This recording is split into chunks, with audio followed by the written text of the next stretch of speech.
Bueno, buenos días a todos y a todas. También quiero agradecer por la convocatoria al procurador. Y bueno, en unos minutitos que nos quedan les queremos presentar formalmente el protocolo. Lo voy a hacer rápidamente para no aburrirlos, pero además para dejarles también la inquietud para que todos vayan corriendo a verlo en nuestra página.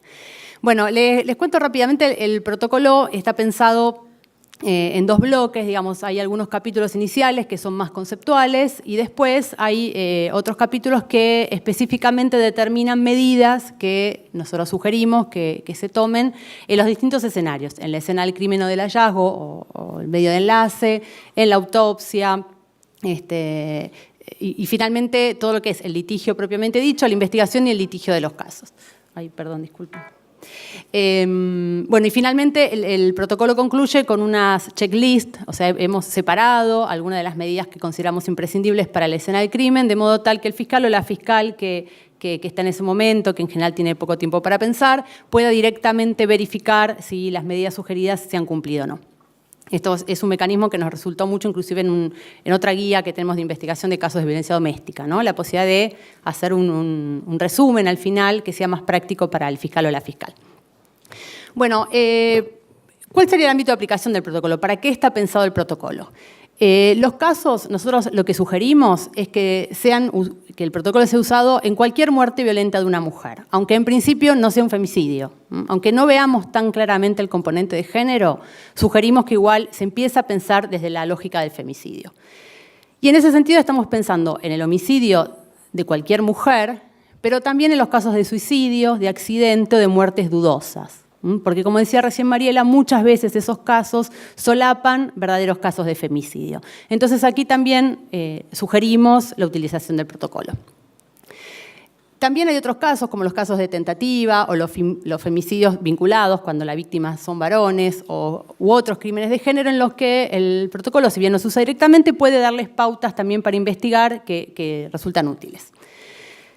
¿En qué universo, a qué universo de mujeres se aplica? Bueno, no solo a las personas de sexo femenino, sino también a todas las personas con género autopercibido femenino según la Ley de Identidad de Género.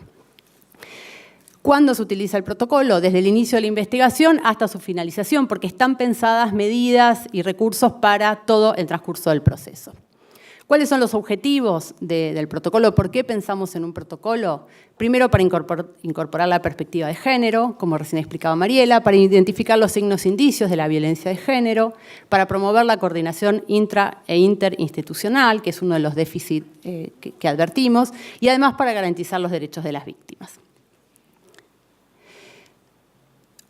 Una de las herramientas más importantes que tiene el protocolo, que tenía el protocolo ONU y que nosotras tomamos para hacer nuestro protocolo, o podemos decir ahora nuestro protocolo, mirándolos a todos, es la posibilidad de pensar e investigar un femicidio teniendo en cuenta esta herramienta conceptual que son los contextos femicidas. Es decir, identificar las distintas formas en las que se puede dar la muerte violenta de una mujer por violencia de género. Como explicaba recién Mariela, en general uno cuando piensa un femicidio, piensa en un femicidio íntimo, ¿no? Y inclusive en muchos países está regulado exclusivamente el femicidio como el femicidio entre parejas o exparejas. Lo rico del protocolo es que empieza también a pensar y a dar medidas específicas en otras formas en las que se puede matar a una mujer mediando violencia de género. Nosotras tomamos muchas de las que tenía el protocolo ONU, pero también aquí hicimos una adaptación para pensar en los tipos de femicidios que tenemos en la Argentina. Como decíamos antes, el primer contexto que uno piensa es el femicidio íntimo o familiar. Si uno pudiera hacer un degradé, un continuum de violencia, es el femicidio en el que hay una relación previa entre la víctima y el agresor, y en que hay una situación más clara de posesión o de dominio entre el agresor y la mujer. Después, a medida que van transcurriendo los contextos, cada vez se da una despersonalización mayor del femicidio hasta llegar al otro extremo, que sería el femicidio sexual o no íntimo. Es decir, cuando un hombre no conocido mata a una mujer, por ejemplo, a través de la violencia sexual. Y acá lo que notamos es, como decíamos antes, una despersonalización de la relación y una objetivación de la mujer. Estos son casos en los que en general se dispone del cuerpo de la mujer de una manera despectiva, se la tira a tachos de basura, se la arroja en la calle, ¿no? Entonces estos son como los dos formatos en los que pueden darse un femicidio. Pero en el medio hay otras formas de muertes violentas de mujeres por razones de género. Y uno de los dos contextos que nosotras tomamos, pero después modificamos del protocolo ONU, es el femicidio en contextos de criminalidad organizada, que en su concepción original era el femicidio en grupo, ¿no? Como los casos más claros de maras que se dan en Centroamérica, donde hay también una objetivación de la mujer, pero también una pertenencia al grupo. Nosotros lo pensamos más bien como criminalidad organizada, o sea, cómo se usa a las mujeres en contextos de trata o de narcotráfico, en los que la mujer cumple a veces esta doble función de inclusive ser la novia de alguno de los cabecillas, pero también es moneda de cambio para la relación entre las bandas o venganzas. Todos estos casos nosotras preferimos conceptualizarlos como femicidios en contextos de criminalidad organizada. Y otro de los contextos que tuvimos que inventar de alguna manera o redefinir es el contexto de travesticidio o transfemicidio, que no existe en el protocolo de ONU, pero a nosotras nos pareció interesante definir cuáles eran las características propias que tenía y de esa manera cómo debe investigarse estos tipos de femicidios. Por supuesto, después hay otros contextos femicidas que a veces tienen partecitas de cada uno y como decíamos antes, esto no quiere decir que si no se dan exactamente las características de cada uno no sea un femicidio, sino que esto es una ayuda, como decíamos antes, una herramienta conceptual para que cuando uno se enfrente a la muerte violenta de una mujer, empiece a pensar, bueno, según qué tipo de femicidio podría ser, qué es lo que yo tengo que buscar. Bueno, no tenemos tiempo para analizar cada uno, pero más o menos lo que le estaba mencionando. Bueno, ¿cuál es la estructura que tiene el protocolo para investigar? ¿Qué es lo que propone el protocolo? La investigación de la muerte violenta de una mujer como delito de género, tiene algunos objetivos estratégicos, que en muchos casos coincide con la investigación de cualquier muerte violenta, pero con el componente específico de género. Por eso nosotras decimos que la investigación tiene que tener como objetivos la investigación del contexto de la violencia, de las circunstancias y modalidades de la ejecución del delito, los antecedentes del acontecimiento, y tanto la historia de la víctima como del victimario. Por supuesto, la historia de la víctima nunca tiene que entenderse de una manera estereotipada o tratando de encontrar la razón de la violencia en lo que hizo la víctima previamente, pero sí nos explica un poco quién era esa víctima y cómo llega a ese hecho y cómo debe investigarse eso. Bueno, ¿dónde se encuentran estos objetivos? ¿Dónde podemos probar? ¿Dónde buscamos prueba de esto? El protocolo define una serie de escenarios. El primero es la escena del crimen o la escena de hallazgo del cadáver o el medio de enlace, ¿no? Que vincula una escena con la otra, que puede ser un auto, cualquier medio por el cual, por ejemplo, se lleva el cadáver de un lugar a otro. La autopsia es también un momento de la investigación clave para encontrar signos e indicios. Las circunstancias alrededor de los hechos, la víctima, el victimario y aquellas otras diligencias que nos permitan, una vez más, probar las características de determinado contexto femicida. Uno de los parámetros fundamentales que nosotras marcamos en el protocolo y que también tomamos del protocolo ONU, lo mencionó recién Mariela, es la presunción de femicidio y de violencia sexual desde el comienzo de la investigación. Esto nosotras cada vez que vamos a una capacitación decimos, si se llevan solo esto, es un montón, ¿no? Porque es cómo nos paramos como fiscales frente a la muerte violenta de una mujer. Si pensamos primero otra hipótesis, podemos pensar que es un robo, por ejemplo, y que como consecuencia del robo, como un criminis causa, la mujer murió, nos estamos perdiendo de ver un montón de pruebas que probablemente después desaparezcan. Entonces, lo que nosotros recomendamos es primero piensen que es un crimen de género, que es un femicidio. Después va a haber tiempo para desandar esa hipótesis, porque el resto de las pruebas las vamos a tener. Si es un robo, las pruebas las vamos a tener también. Inclusive se pueden barajar las dos hipótesis, pero siempre es recomendable pensar que esa muerte violenta de una mujer puede ser basada en razones de género. Como decíamos, esto permite incorporar la perspectiva de género desde el inicio y permite asegurar la detección y conservación de los signos e indicios de violencia de género que puedan estar presentes en cada uno de los distintos escenarios que les mencioné recién.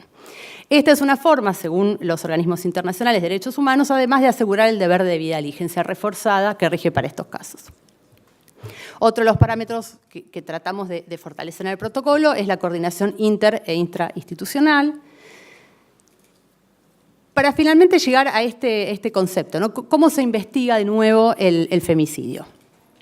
Tenemos en el medio todos los escenarios, como decía antes, la escena del hecho, la autopsia, el presunto agresor, la víctima y las circunstancias vinculadas al contexto de violencia. En cada una de ellas vamos a encontrar determinados signos e indicios según el tipo de femicidio que pensamos que puede ser, y la valoración de esa prueba rige, según la ley, por la amplitud probatoria. Esto es lo que le decíamos recién. El principal aporte que creemos nosotras que puede dar el protocolo es que pudimos sistematizar en un cuadro esta relación entre cada uno de los contextos femicidas, que son, no sé si son las X o las Y, nunca sé, pero bueno, los que están en vertical, en cada uno de los escenarios. Acá, como muestra, por ejemplo, es un femicidio íntimo o familiar y están expuestas, por ejemplo, algunos signos e indicios que pueden encontrarse en la escena del crimen o en el lugar del hallazgo, ¿no? Que recién les decía Mariela. Si hay convivencia, el lugar más frecuente es el domicilio, qué tipo de armas se pueden encontrar, qué tipo de expresiones pueden encontrarse. Bueno, esto está pensado para que le resulte fácil al fiscal o a la fiscal encontrar los contextos, los escenarios y cada uno de los signos e indicios que pueden encontrar en cada uno de ellos. De nuevo, ¿esto quiere decir que si no hay un signo de indicio, eso no es un femicidio? No. Son indicios de que vamos por el camino de un femicidio íntimo, de un femicidio sexual o de un femicidio en contexto de criminalidad organizada, por ejemplo. Bueno, acá seguiría el femicidio íntimo. Hicimos lo mismo con los femicidios sexuales, lo mismo con los femicidios en contexto de criminalidad organizada y lo mismo con los travesticidios y con los transfemicidios. Bueno, finalmente, y ya para cortar, otro de los aportes que tiene el protocolo es un capítulo especialmente pensado y adaptado además a la legislación argentina respecto de los derechos de las víctimas. Está desarrollado cada uno de estos derechos, el derecho al trato digno, respetuoso y especializado, la información sobre el proceso, la asistencia, orientación y atención, la participación en sentido estricto y la participación de grupos especiales de víctimas, sobre todo atendiendo a este parámetro fundamental de la interseccionalidad. Y cuando pensamos en víctimas, estamos pensando, por supuesto, en víctimas sobrevivientes o en víctimas indirectas, ¿no? Muchas veces los hijos han sido testigos de todo lo que sucedió y son una víctima importante para los fiscales. Y otro de los aportes que les queríamos mencionar es que también agregamos algunas nociones vinculadas con la reparación de las víctimas, que esto no es un tema muy desarrollado, inclusive en nuestra legislación. En general, la reparación siempre es vista como resarcimiento del daño, o sea, exclusivamente como una indemnización pecuniaria, pero a partir del fallo de la Corte Interamericana de Campo Algodonero se empezó a pensar en el desarrollo de una reparación mucho más integral e inclusive transformadora de la situación de las víctimas sobrevivientes, de las víctimas indirectas, y nosotras estamos tratando, hacemos un inicio en el protocolo, pero seguimos trabajando para ver si a partir de eso podemos pensar estrategias de intervención de los fiscales, pero además si es necesaria alguna norma o algo que nos permita cumplir con este compromiso internacional también de pensar en una reparación transformadora de la víctima y no solamente pecuniaria. Bueno, por eso nosotras lo que proponemos es que la reparación puede comprender la restitución, la indemnización, la rehabilitación y también medidas que normalmente se piensan para el Estado, como es las medidas de satisfacción o las garantías de no repetición. Hay algunas sentencias que ya estamos recopilando de algunas provincias que ya están pensando en cuál es la responsabilidad de los Estados en la prevención también de estos casos. Muchísimas gracias.